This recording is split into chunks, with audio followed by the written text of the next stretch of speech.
बाद महाराष्ट्र અને ઝારખંડના એક્ઝિટ પોલની ને ત્યારબાદ 23મી તારીખે નક્કી થશે કે આ બંને રાજ્યોમાં કોની સત્તા।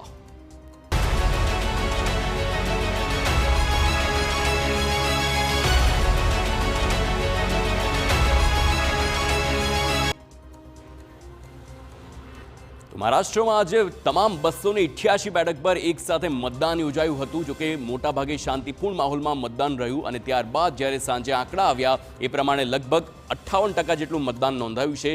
તમામ વીવીઆઈપી ગેસના આ मतदान આપ તેના દ્રશ્યો પણ જોઈ શકો છો। નેતાઓની સાથે બોલિવૂડના એ તમામ અભિનેતાઓએ પણ આજે મતદાન કર્યું હતું અને મતાધિકારનો ઉપયોગ કર્યો હતો।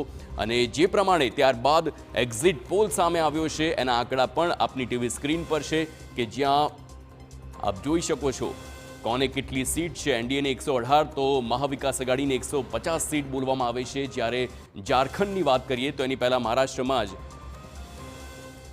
એનડીએમાં 115 થી 128, મહાવિકાસ આઘાડીની પણ 126 થી 146, જ્યારે અન્યને 2 થી 8 સીટ મળે તેવી હાલ શક્યતા જોવા મળી રહી છે। જો કે આ કાંટાની ટક્કર છે। એનડીએમાં 152 થી 160 સીટ બોલાય છે અને એક્ઝિટ પોલ પ્રમાણે આપ આંકડા જોઈ શકો છો। મહાવિકાસ આઘાડીને પણ જે પ્રમાણે સીટો હાલ જોવા મળી રહી છે, કાંટાની ટક્કર જોવા મળી રહી છે। એનડીએમાં જે પ્રમાણે ભાજપની સરકાર છે અને સાથે જ મહાયુતિમાં શિવસેના અને એનસીપીનું ગઠબંધન છે, સાથે જ મહાવિકાસ આઘાડીમાં પણ એ પ્રમાણેનું જ ગઠબંધન ત્યાં પણ છે। કોંગ્રેસ, શિવસેના, ઉદ્ધવ અને શરદ પવારની એનસીપીનું। અને ત્યારે આખી આ ચૂંટણીમાં કુલ 6 મુખ્ય પાર્ટીઓ છે। તો આપ આ અલગ અલગ એક્ઝિટ પોલ જોઈ શકો છો। લોકપોલનો જે પ્રમાણે આંકડો છે, ત્યારબાદ પી માર્કના પણ આંકડા આપ જોઈ શકો છો। 137 થી 157, મહાવિકાસ આઘાડીમાં 130 થી 138। આ ચાણક્ય સ્ટ્રેટેજિસ્ટના આ આંકડા છે। તમામ આપ આ એક્ઝિટ પોલ જોઈ શકો છો।